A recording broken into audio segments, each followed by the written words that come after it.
আব্দুল্লাহ ইবনে ওমর রাদিয়াল্লাহু আনহু একবার এক রাখালের সততার পরীক্ষা নিতে চাইলেন। তিনি মদিনার বাইরে সফর করছিলেন। এক রাখাল বকরি চড়াচ্ছিল।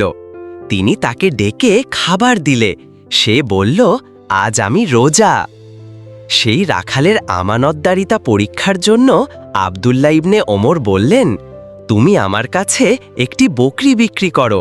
তোমার মালিক তো দেখছে না, জিজ্ঞেস করলে বলবে হারিয়ে গেছে, আর এর বিনিময়ে তুমি আমার কাছ থেকে অর্থ পাবে। এই কথা শোনা মাত্রই রাখাল দূরে চলে যায় আর আকাশের দিকে আঙুল তুলে বলে, তাহলে কি আল্লাহ আমাকে দেখবেন না?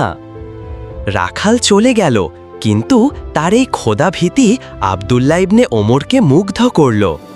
তিনি মদিনায় ফিরে সেই রাখালের মালিকের খোঁজ নেন। মালিককে বলেন, রাখাল সহ বকরির পাল আমার কাছে বিক্রি করুন। আব্দুল্লাহ ইবনে ওমরের বলা মূল্য শুনে মালিক বিক্রি করে দিল।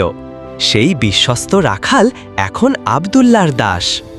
সততার পুরস্কার হিসেবে আব্দুল্লাহ ইবনে ওমর রাখালকে দাসত্বের শৃঙ্খল থেকে মুক্তি দেন এবং সেই বকরির পাল তাকে উপহার দেন।